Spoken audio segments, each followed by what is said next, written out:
here.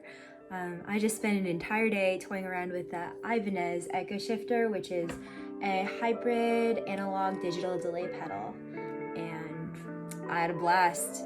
So I kind of went about everything backwards today. Usually when I do these kinds of videos, before I even play a single note, I like to crack open the manual and read what all the knobs and parameters do, really educate myself so that I can be deliberate about how I construct my tones. Sounds really pretentious and fancy. I'm a tone crafter, tone connoisseur. But anyway, this time I just kind of went in dry. I didn't really read anything. I mean, the design of the pedal itself looks pretty intuitive. I don't really see anything that I don't usually see on a delay. Like there's a mix knob, feedback for creating like oscillation. There's this really cool slidey thing for the delay time, and then this section is devoted to modulation. There's like depth and then on and off, so if you don't want modulation you can turn it off, and the speed knob. And then I noticed that there is a tap tempo, thank you, and there's a cool like oscillation mode where you hold it down and it oscillates like if you were to turn up the feedback, and I'm assuming mix, and yeah, of course on off. But yeah, I just plugged this bad boy in and messed around with the knobs and tried to find some tones that were really inspiring, and I tried to write or play riffs I had already written using those tones. Oh yeah, before I get to the playing, which is what I'm sure you guys are actually here for, not to listen to me just talk about pedal jargon, I wanted to go through some cool characteristics about this pedal. Firstly, it's, as I mentioned earlier, it's a hybrid analog and digital delay pedal.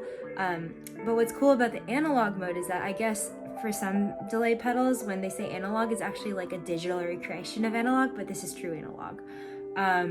It has a 600 millisecond analog delay time, and then when you switch to digital, it increases to 1500 milliseconds. And yeah, I mentioned earlier there's a tap tempo, which is awesome for people who play live like me. I just like to tap in my things and not worry about the knobs sliding around. I really do like this fader. Like I was doing some cool, like you can actually make it create some cool spaceship noises. Like you can make it sound like super trippy. I don't think I recorded any of it, but I was definitely having fun making like robot noises with it.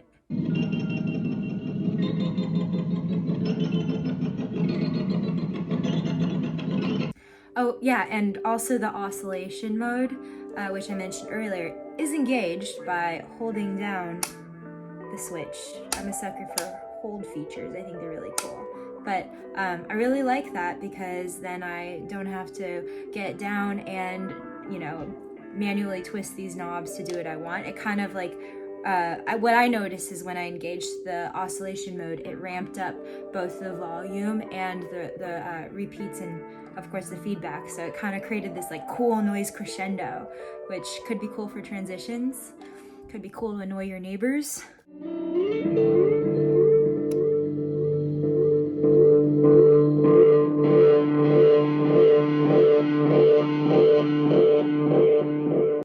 Oh, and one little hardware kind of detail I noticed is that these switches are pretty sturdy, pretty strong. I feel like I really have to like, you know, press hard to engage them, which I think live could end up being a really good thing, because there's nothing I hate more than, you know, accidentally engaging a delay pedal or something in my stomping line of fire. It just ends up being utter chaos.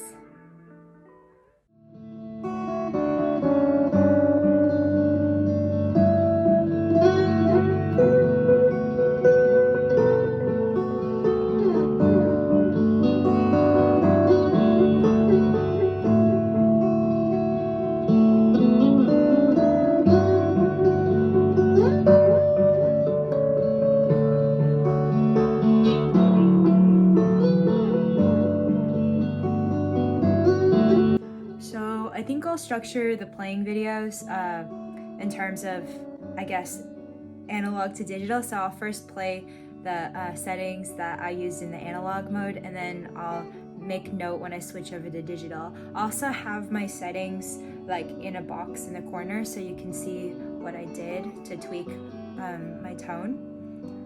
Tweak my tone, sorry, that's funny. There's one more thing I wanted to mention. I did try to start with more traditional delay settings, like the more musical ones, like the ones you'd hear in ambient music, maybe the kinds of delays you'd hear like on a hammock record that you cry yourself to sleep to every night. Yeah, but I also wanted to challenge myself and come up with some more like unconventional, cool sorts of tones that maybe you couldn't get out of another delay pedal. Because in all honesty, like this thing is so versatile. I was really surprised by it. Like I was able to get it to like do some cool chorusing and then chorus delay. I'm gonna start playing. I'm gonna stop talking.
So that concludes the playing portion of the video. Final thoughts? This thing rules. No, really, I really enjoyed spending the whole day with it. Definitely there's more features to be explored, or more settings to be explored, which I will do in the oncoming days. But as a general first impression, I think it's quite versatile. I think I actually want to put it on my live board. It just seems like kind of like a Swiss Army pedal. I like how you can use it really dramatically, like you can use it to generate like crazy feedback noise just by holding down the switch or playing with the feedback and mix knobs. I really do enjoy that you can make it do subtle things like turn into just like a simple chorus. What I didn't showcase in my playing was you can even use it as kind of like a slapback sounding reverb. But yeah, also, you know, it's great as an analog delay pedal where everything sounds like warm echoes, and then when you switch it over to the digital side, you know, things become more pronounced, and I think you can get really cool tones with that, especially when you turn on the modulation. I don't want to sound like a total fool or an idiot talking about the technical side of how these things process sound, but it sounds like when you engage the modulation on the digital setting, I think like it sounds like almost like a square wave where the pitch isn't smooth anymore, and it's not like a slew. It's more like it kind of just like hits the pitches incrementally, so it sounds almost like it arpeggiation or something. I feel like if you slowed down the speed, you could get it to like generate like arpeggios by itself, and that could be really fun for studio stuff or live if that's your jam. But yeah, super versatile. I had a blast. Sick.